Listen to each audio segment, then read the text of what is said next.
Hello बच्चों, how are you. देखिए, आज ये सरफेस केमिस्ट्री का ये एक नया टॉपिक है, एड्सॉर्प्शन, अधिशोषण। इससे पहले आपने कैटालिसिस पढ़ा था, उत्प्रेरण पढ़ा था सरफेस केमिस्ट्री का। तो ये एक दूसरा टॉपिक है, एड्सॉर्प्शन। तो सरफेस केमिस्ट्री में 3 टॉपिक है, एड्सॉर्प्शन है, कैटालिसिस है और कोलाइडियल स्टेट है। तो आज हम आपको एड्सॉर्प्शन के बारे में बताएंगे, जिसको हम हिंदी में कहते हैं अधिशोषण। देखिए, अधिशोषण ये भी एक सरफेस फेनोमेना है, यानी पृष्ठ पर होने वाली घटना है। स्पेशली ठोस, सॉलिड या लिक्विड के सरफेस पर यह फेनोमेना होता है। तो अधिशोषण का मतलब होता है, एड्सॉर्प्शन का मतलब होता है कि जब कोई सॉलिड या लिक्विड के सरफेस पर, सॉलिड या लिक्विड के सरफेस पर कोई दूसरे पदार्थ के मॉलिक्यूल्स आकर के कलेक्ट हो जाए, एक्यूमुलेट हो जाए उस पर, तो इसी फिनोमेना को, इसी घटना को हम एड्सॉर्प्शन कहते हैं। तो एड्सॉर्प्शन में क्या होते हैं, जो मॉलिक्यूल आते हैं, दूसरे वाले मॉलिक्यूल जो सॉलिड या लिक्विड के सरफेस पर आकर के स्टोर होते हैं, कलेक्ट होते हैं, वो सिर्फ सरफेस पर ही होते हैं, उसके इंटीरियर में नहीं जाते हैं, सिर्फ सरफेस।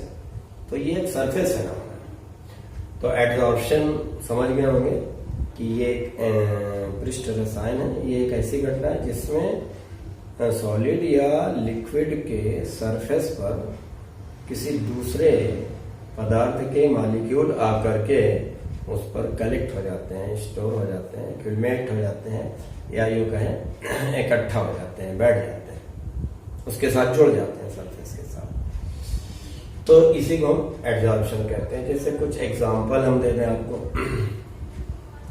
जैसे बुक रख दिया जाए या कपड़ा रख दिया जाए कुछ समय के बाद, तो उस पर एक डस्ट की लेयर जम जाती है, धूल की परत एक जम जाती है। तो धूल की परत क्या होती है, जो कॉपी या किताब के या कपड़ों के ऊपरी सतह पर रहती है, वो इंटीरियर में नहीं इंटर करती, इंटीरियर में नहीं जाती। या आप रेन कोट, बरसात हो रही, रेन कोट पहन के जाए तो रेन कोट के ऊपर पानी जो है वो गिरता है और फिर उससे फिसल के बाहर निकल जाता है, रेन कोट के अंदर नहीं प्रवेश करता है, छाते में पानी निकल जाता है। या आप एक क्या कहते हैं, चौक लीजिए, लंबी वाली चौक जो होती है, तो व्हाइट कलर की चौक लीजिए, उसको स्याही में डुबो दीजिए, कुछ देर के बाद निकालिए, आप देखेंगे कि ये बाहरी जो सरफेस है वो नीला हो जाएगा। लेकिन जब उसको आप काटेंगे तो अभी अंदर का जो सरफेस है वो अभी भी, इंटीरियर में जो है वो अभी भी व्हाइट कलर। तो इसका मतलब जो स्याही है वो उसके सिर्फ बाहरी सतह पर ही रही, अंदर नहीं प्रवेश। तो ये सारे फिनोमेना जो है, सब घटनाएं जो हम आपको बता रहे हैं, तो ये सब एड्सॉर्प्शन है, अधिशोषण है ये। तो अधिशोषण वर्सेस अवशोषण। अब देखिए, आपने अधिशोषण देखा, एड्सॉर्प्शन। अब एब्सॉर्प्शन देखते हैं। एब्सॉर्प्शन क्या होता है, एब्सॉर्प्शन, अधिशोषण, ये अवशोषण होगा, अवशोषण। एब्सॉर्प्शन में क्या होता है कि जो बाहरी पदार्थ के मॉलिक्यूल होते हैं वो सॉलिड या लिक्विड के इंटीरियर में इंटर कर जाते हैं, अंदर तक प्रवेश कर जाते हैं। जैसे स्पंज होता है, सोख्ता जिसको हम बोलते हैं, जो सोफा सेट में या गद्दे में, गद्दी वगैरह में यूज किया जाता है, उसको अगर आप पानी में डाल दीजिए तो आप देखिए कि उसके अंदर पानी प्रवेश कर जाता है, इंटर कर जाता है। तो इसी फिनोमेना को हम क्या कहते हैं, इसको हम कहते हैं एब्सॉर्प्शन, अवशोषण। तो अधिशोषण में केवल सरफेस पर मॉलिक्यूल एक्यूमुलेट होते हैं, इकट्ठा होते हैं, जबकि एब्सॉर्प्शन में यानी अवशोषण में जो दूसरे पदार्थ के मॉलिक्यूल है वो उसके इंटीरियर में यानी अंदर तक प्रवेश कर जाते हैं। तो देखिए, हम इसको सिलिका जेल है, दोनों में एक और एग्जाम्पल बताते हैं। देखिए, सिलिका जेल ये वाटर वेपर को, जल वाष्प को अपने पृष्ठ पर, अपने सरफेस पर इकट्ठा करती है। जैसे सिलिका जेल लिया, सिलिका जेल, इसको अगर हम ऐसी जगह रखते हैं जहां वाटर वेपर है, वाष्प है, जल वाष्प है, तो आप देखेंगे इसके ऊपर बूंद बूंद बूंद बूंद ऐसे ऐसे आकर के कलेक्ट हो जाती है, इकट्ठा हो जाती है। तो ये है एड्सॉर्प्शन, पानी की बूंदे से इकट्ठा हो जाती है। लेकिन इसी जगह एनहाइड्रस कैल्शियम का क्लोराइड यानी निर्जल कैल्शियम क्लोराइड CaCl2 लिया जाए, एनहाइड्रस यानी निर्जल इसमें, तो अगर हम इसमें रख देते हैं एनहाइड्रस कैल्शियम क्लोराइड को वाटर में रख देते हैं तो वाटर इसके अंदर तक चला जाता है। पानी के जो मॉलिक्यूल है, जल वाष्प के मॉलिक्यूल इसके अंदर तक, तो ये क्या है एब्जॉर्प्शन, ये क्या है एड्सॉर्प्शन। लेकिन स्पेशली हम इसमें क्या पढ़ेंगे, एड्सॉर्प्शन के बारे में पढ़ेंगे। तो आपने देखा कि एड्सॉर्प्शन में तो मतलब ये एक सरफेस फिनोमेना है, ये एक बल्क फिनोमेना है, यानी अभ्यंतर में कुछ है। तो दोनों में आपने डिफरेंस देख लिया, ये सरफेस फिनोमेना है और ये बल्क फिनोमेना है। तो अब कुछ टर्म रिलेट समझ लीजिए, एड्सॉर्प्शन से रिलेटेड कुछ टर्म देख लेते हैं, है ना। रिलेटेड टर्म्स टू एड्सॉर्प्शन,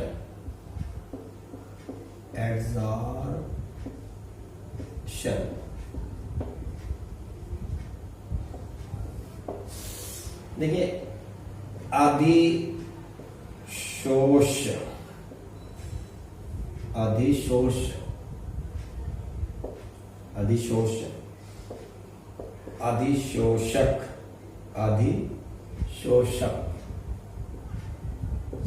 अब इसको हम अधिशोष ऐसे कह सकते हैं, अधिशोषक। देखिए अधिशोष एड्सॉर्बेट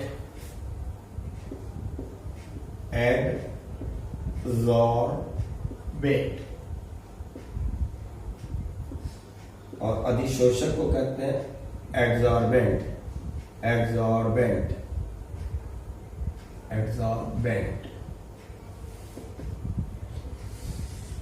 देखिए अधिशोषक, ये दोनों टर्म याद रखिएगा, एड्सॉर्बेंट।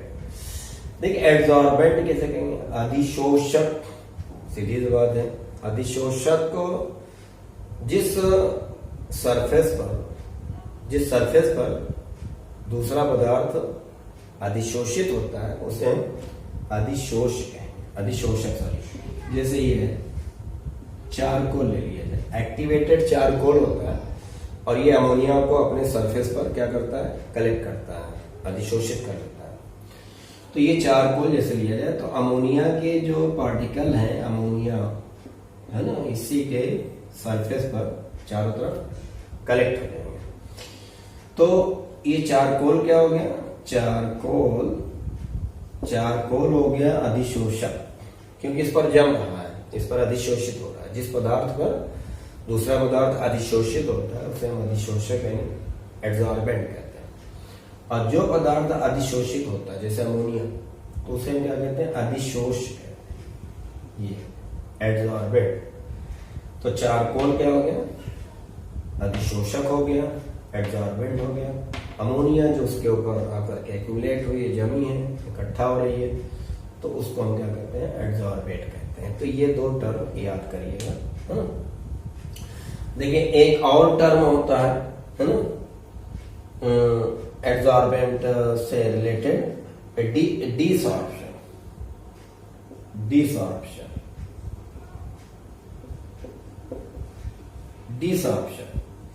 डिसॉर्प्शन को हम हिंदी में कहते हैं विशोषण। क्या कहते हैं, विशोषण।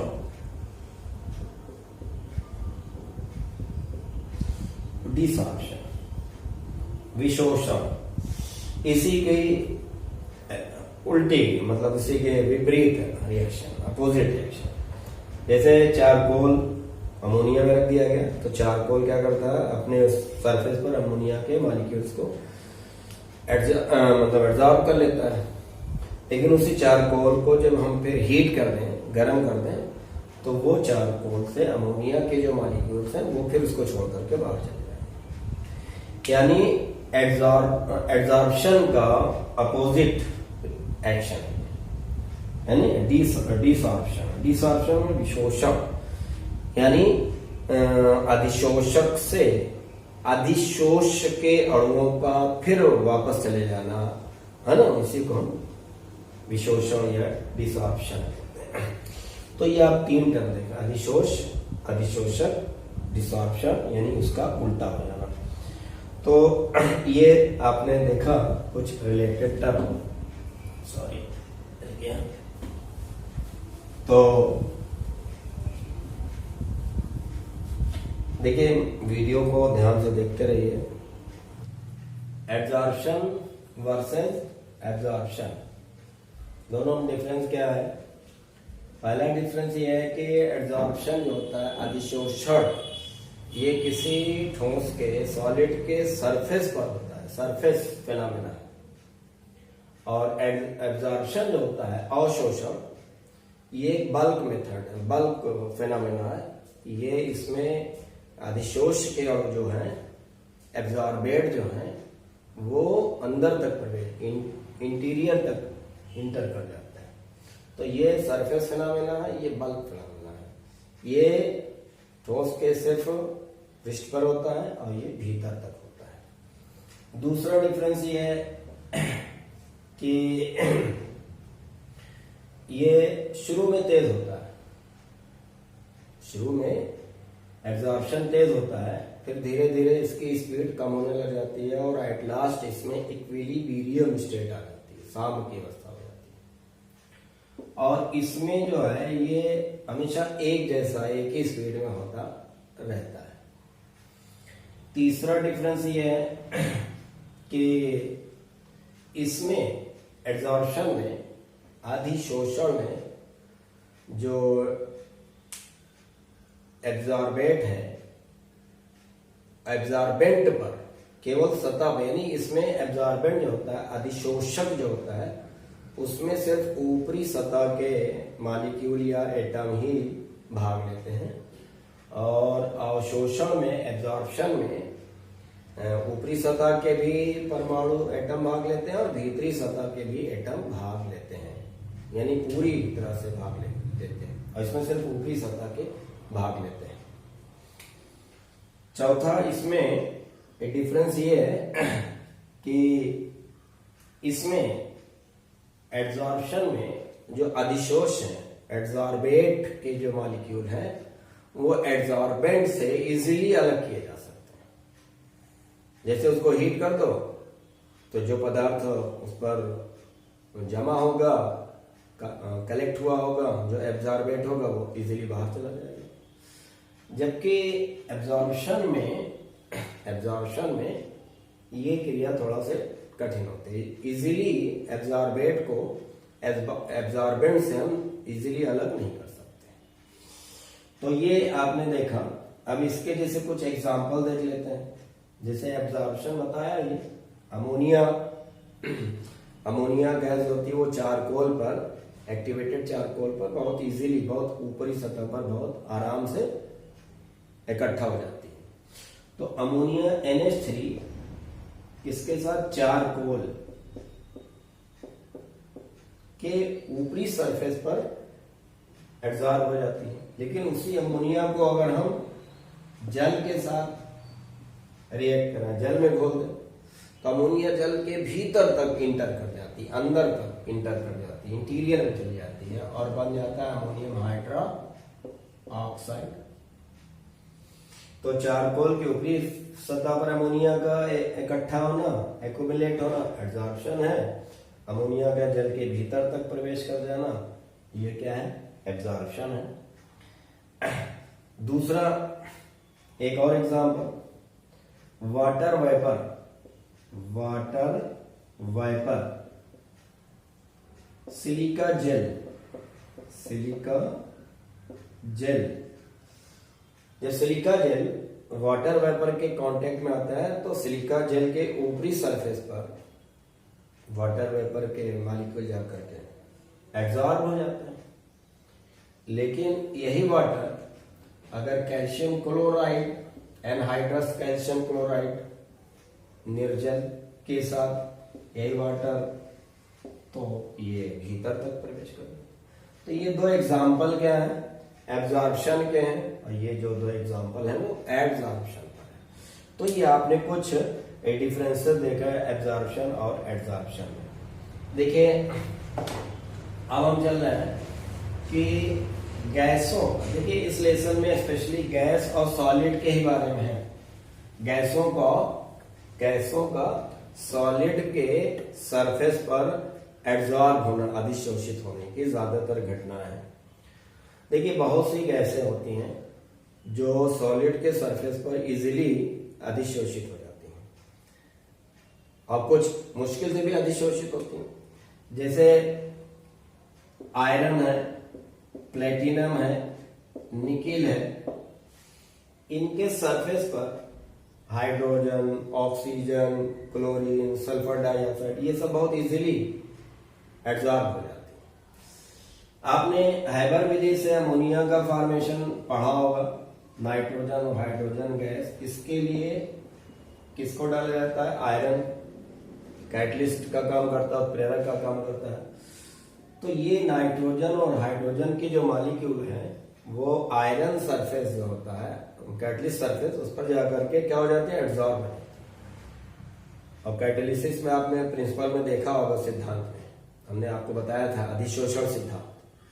तो ये गैसें, जो दोनों गैसें सॉलिड यानी जो आयरन है, आयरन जो कैटलिस्ट है, उसके सरफेस पर बहुत इजीली जा करके एब्जॉर्ब हो जाती हैं और पास आने की वजह से वो एक्टिवेटेड कॉम्प्लेक्स बना लेती हैं और तुरंत प्रोडक्ट में यानी अमोनिया में बदल जाती है। और अमोनिया में जैसे ही बदलती है तुरंत आयरन के सरफेस को वो अमोनिया छोड़ देती है। तो ये प्रोसेस लगातार चलता रहता है। इसी तरह से हाइड्रोजन और ऑक्सीजन से जल, वाटर बनने में क्या था, प्लेटिनम था। तो आयरन है, प्लेटिनम है, निकिल है, पैलेडियम है, ये सब जो मेटल्स हैं सॉलिड जो है, वो बहुत सारी गैसों को क्या कहते हैं, अपने सरफेस पर एब्जॉर्ब करते हैं। तो अब हम इस लेसन में स्पेशली सॉलिड और गैस का ही सिस्टम को पढ़ेंगे। तो ठोस के अब हम पढ़ने चल रहे हैं ठोसों पर गैसों का अधिशोषण। ठोसों पर गैसों के अधिशोषण को प्रभावित करने वाले कारक, प्रभावित करने वाले कारक यानी ऐसे फैक्टर, अब हम ऐसे फैक्टर अफेक्टेड सॉलिड पर जो गैसों का अधिशोषण है, एब्जॉर्प्शन है, उसको कौन कौन से ऐसे फैक्टर हैं जो अधिशोषण को बढ़ा भी सकते हैं, अधिशोषण को घटा सकते हैं, यानी कौन कौन से ऐसे फैक्टर हैं जो एब्जॉर्प्शन को इफेक्ट करते हैं। तो ठोसों पर गैसों के अधिशोषण को प्रभावित करने वाले कारक, देखिए पहला कारक जो है वो सॉलिड का area, surface of area, surface of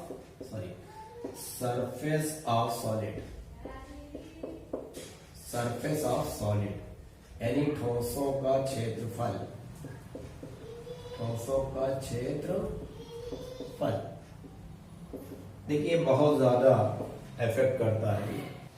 तो सबसे पहला जो फैक्टर है एब्जॉर्प्शन को जो इफेक्ट करता है वो सरफेस ऑफ सॉलिड या ठोसों का क्षेत्रफल, या हम कह सकते हैं एब्जॉर्बेंट का क्षेत्रफल यानी एरिया ऑफ एब्जॉर्बेंट। देखिए एब्जॉर्प्शन का कॉज बताया था कि जो एब्जॉर्बेंट होता है, अधिशोषक जो होता है, उसके जो सरफेस पर कुछ अनबैलेंस फोर्स होते हैं, यानी कुछ मुक्त संयोजकता होती है, कुछ फ्री वैलेंसीज होती हैं।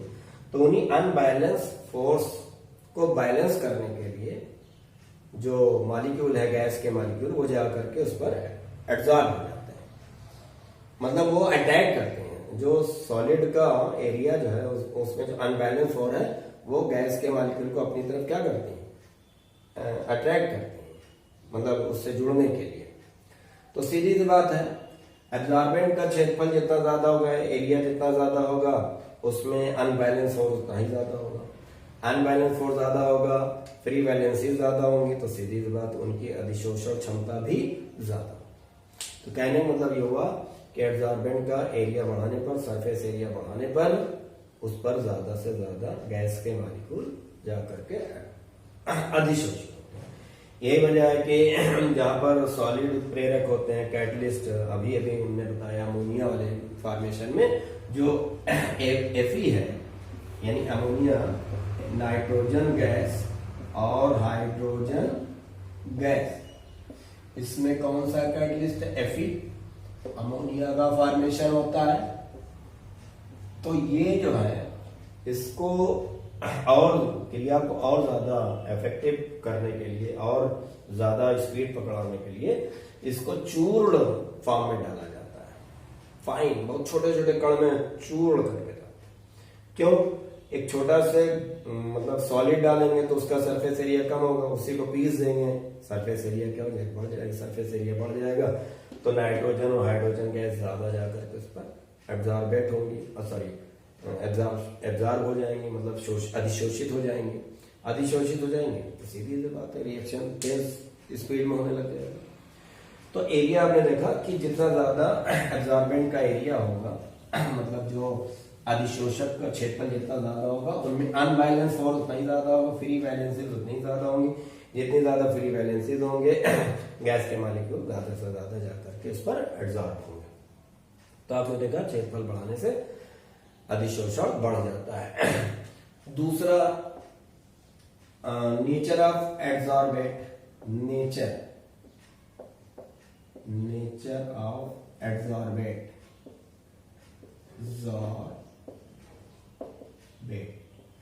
यानी अधिशोष की प्रकृति, अधिशोष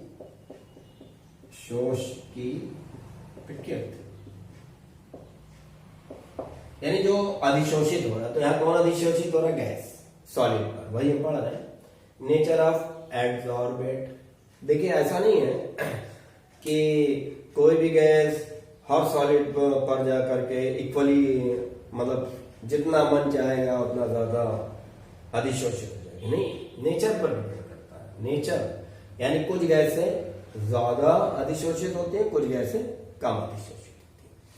ये देखा गया है कि जिनका क्रिटिकल टेम्परेचर यानी क्रांतिक ताप ज्यादा होता है, क्रांतिक ताप, गैसों के क्रांतिक ताप होते हैं, क्रिटिकल टेम्परेचर होते हैं। ये फिजिक्स में nature of behaviour of gases में आप पढ़ा हो, सॉरी 11 में पढ़ा होगा कि जिन गैसों का क्रांतिक ताप ज्यादा होता है, जैसे ammonia, sulphur dioxide, HCl, chlorine, ये सब इनके क्रांतिक टेम्परेचर, क्रिटिकल टेम्परेचर ज्यादा होते हैं।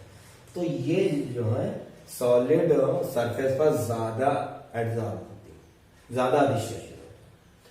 और जो जिनका क्रिटिकल टेम्परेचर बहुत कम होता है, माइनस वगैरह होता है, जैसे हाइड्रोजन है, ऑक्सीजन है, नाइट्रोजन है, ये सब गैसें जो होती हैं बहुत कम एब्जॉर्ब होती हैं सॉलिड के सरफेस पर। तो ये ज्यादा और ये कम, ये भी गैस है, लेकिन इसलिए ज्यादा हो रही है क्योंकि इनका क्रिटिकल टेम्परेचर ज्यादा है। ये इसलिए हो रही है क्योंकि इनका क्रिटिकल टेम्परेचर कम है। तो जिनका क्रिटिकल टेम्परेचर ज्यादा होगा वो ज्यादा एब्जॉर्ब होंगी, जिनका कम होगा वो कम एब्जॉर्ब होंगी। तो कहने का मतलब ये हुआ कि ये डिपेंड करता है तो अधिशोष की प्रकृति, नेचर ऑफ एब्जॉर्बेंट। देखिए अब तीसरा जो है वो टेम्परेचर है। टेम्परेचर तीसरा जो इफेक्ट करता है, टेम्परेचर यानी ताप। देखिए गैसों का सॉलिड पर जो अधिशोषण है वो टेम्परेचर पर भी बहुत इफेक्ट करता है। टेम्परेचर बढ़ाने से अधिशोषण कम होने लग जाता है। देखिए कम ताप पर ज्यादा अधिशोषण होगा। जैसे चारकोल है, एक्टिवेटेड चारकोल है, उस पर अमोनिया बहुत इजीली उसके सरफेस पर जाकर के अधिशोषित होती है।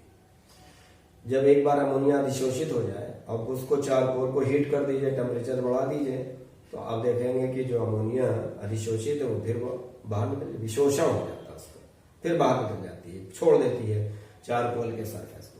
तो कहने का मतलब ये हुआ कि कम ताप पर ज्यादा अधिशोषण होगा और ज्यादा ताप पर कम अधिशोषण होगा, यानी ताप बढ़ाने से अधिशोषण कम होता है, क्योंकि जो गैस के मॉलिक्यूल है वो अधिशोषक की सरफेस को, एड्सॉर्बेंट के सरफेस को ताप बढ़ाने पर छोड़ने लग जाते हैं। क्लियर।